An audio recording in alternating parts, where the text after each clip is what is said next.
I joined the struggle for freedom. I joined my first organization at the age of 13. Now, I just think that is just a horrible thing. I do not think it is appropriate for 13-year-old kids to actually feel so strongly wronged that you feel you have to put your life on the line. And I remember Tata Madiba with the first election. One of the things that he lost roundly, and we all know Nelson Mandela is probably the closest thing to God in our God-fearing country. If we had to take a vote tomorrow, I mean, I think he would give God a good run for the money here. But the important thing is that I think our country also knows that Nelson Mandela is not God, as much as we love and revere him. But Tata came with this thing and he says, no, he thinks, because now we have to write the constitution and determine who can vote in the 94 elections. And he says he thinks 16. And we said to him, no. And my biggest thing, I remember my most enduring thing was, he said, and he had a very solid argument, he said, you know, by the time a child is 16 in this country, that child has no voice and no power, but so much responsibility. And this child must have the power to decide, and the politicians must know that this child has the power to decide who makes decisions for them and what those decisions are. He wants those children to have a voice. Very compelling argument. My argument, which I argued very vociferously against him, was I said to him, you know what? You write laws for the future, not for the present or for the past. I want a future where 16-year-olds play, where they see themselves as boys and girls, not as people with the responsibility of where their country is going to go. You shouldn't have that responsibility. But I did at the age of 13. But the most marvelous thing about it for me was I became part of a much larger community that was actually non-racial, because we grew up under the Group Areas Act. So I grew up in what was then called a colored area. And for those of you who don't know what being colored means, it means anything that can't be explained properly. So, I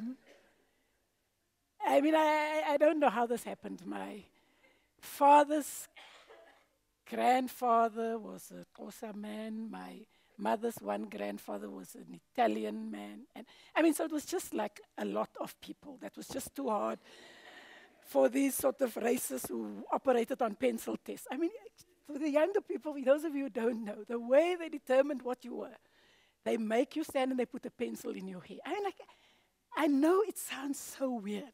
And if it wasn't a sick joke with sick consequences that said you ended up with these privileges or not, was determined by some undereducated bureaucrat who puts a pencil in somebody's hair and decides whether you're going to have or have not. I mean, it is just too ridiculous for words. But so through the struggle, I actually became involved in a much broader sense of community. Of black people, of white people, of Jewish people, of all kinds of people. And in that community, I just found the most incredible discipline and support. Because in many ways, the discipline, if you were not disciplined, people were not going to respect you. You became a leader because your community felt they could look up to you for your courage, for your leadership. But if you were not disciplined, you would die or you would go to jail because the security police would find out what you were up to. And lots of people I know were killed. Lots of people I don't know where they are. I was just talking to somebody yesterday about, some of you older might remember a young man called Stanza Bopape. And I just still see this poster that said, where is Stanza Bopape? I still don't know where Stanza is.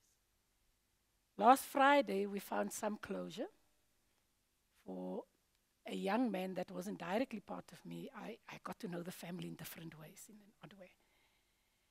But Mos Marudu, young man whose story was half told at the Truth Commission, and some of the family were very angry and wanted the full truth.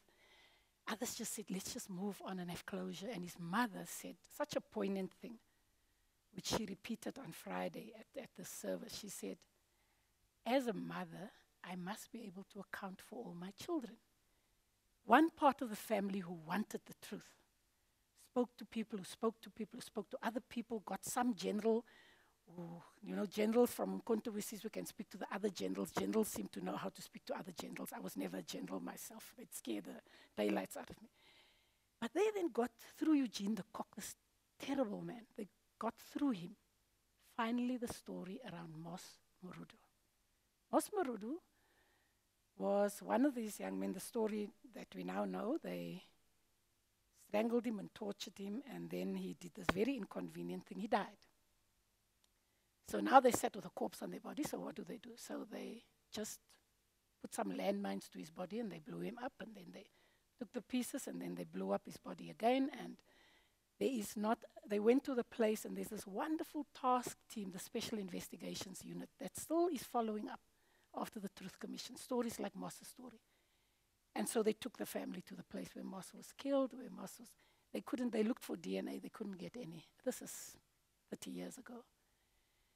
But so the discipline of the struggle was also just saying that this was a life and death matter.